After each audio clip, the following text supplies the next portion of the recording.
যখন আপনি শিশু ছিলেন তখন আপনার জীবনের কাহিনী একরকম ছিল।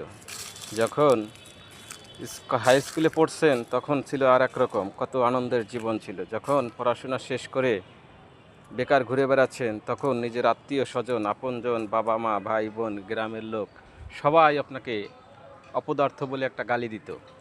সে কথাটা নিশ্চয়ই আপনি ভুলে যাননি। আর আজকে যখন আপনি বেকার জীবন পার করছেন, কেউ আপনাকে ভালোবাসে না।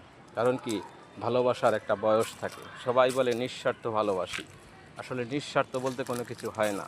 নিঃস্বার্থ ভালোবাসা ততক্ষণই থাকে যতক্ষণ পর্যন্ত আপনি শিশুকাল থাকেন। যখনই আপনি একটা বয়স পার করবেন তখন আসলে টাকা ছাড়া আপনাকে কেউ ভালোবাসবে না, এক সুতাও। সে জন্ম দিয়েছে সেও না।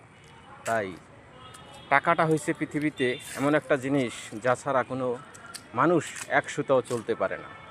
হ্যাঁ, আপনি মেয়ে মানুষ হইলে আলাদা কথা। কারণ মেয়ে মানুষ একজনকে দূর থেকে একটু মুচকি হাসি দিলেই আধা ঘন্টা 1 ঘন্টা সময় পার করলে সে হাজার হাজার টাকা নিয়ে আসতে পারে। কারণ তার শ্রম দিতে হয় না, তার চেহারাটা সুন্দর থাকলে। এবং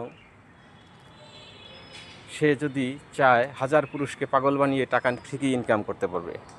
কিন্তু আপনি সেটা পারবেন না। কারণ আপনাকে এমনভাবে তৈরি হতে হবে যে টাকা আপনার কাছে 2 পকেট ভরা থাকবে, আর আপনি ইচ্ছা মতো মানুষের চাহিদা মতো দিতে পারবেন।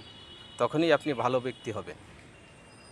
যতজন যত কথাই বলুক প্রিয় বন্ধুরা, আসলে টাকা ছাড়া এই দুনিয়ায় কেউ পুরুষ মানুষকে ভালোবাসে না। সে বাবাই হোক, মাই হোক, ভাই হোক, আর বোনই হোক।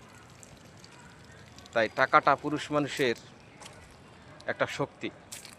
যার কাছে টাকা নেই সে পুরুষের কোনো শক্তি নেই। তাই টাকা ইনকাম করার জন্য আপনাকে কঠোর পরিশ্রম করতে হবে। হ্যাঁ, সমাজে দেখেন শতকরা 2-4 জন ব্যক্তি সেই ছোটোবেলার থেকেই একটা নীতি নিয়ে বড় হয়েছে। তারা আউট খরচ করে না। যেখানে ইনকাম আছে সেখানে তারা পরিশ্রম করে, এবং যে কোনো পরিশ্রম করার জন্য তারা সবসময় প্রস্তুত থাকে। প্রস্তুত থাকার কারণে তারা দেখেন বয়সের সাথে সাথে তারা যখন মাঝ বয়সে চলে আসে তাদের কাছে প্রচুর টাকা থাকে এবং তারা সফল ব্যক্তি হিসেবে সমাজে প্রতিষ্ঠিত থাকে। তাই তাদের কাছে অনেকেই বলে, না অমুকের পোলা এই করে দেখাইছে, তুই কি করলি? তোকেও তো আমরা পড়াশোনা করাইছি টাকা পয়সা খরচ করে, সে পেরেছে, তুই কেন পারিসনি? কারণ তার তো ছোটোবেলাটাই মন মানসিকতা ওই রকম, সে টাকাকে ইনকাম করবে। আপনার তো সেটা ছিল না। আপনি শুধু বাবার টাকা ছিল, হয়তো বা বাবার আদরের সন্তান ছিলেন।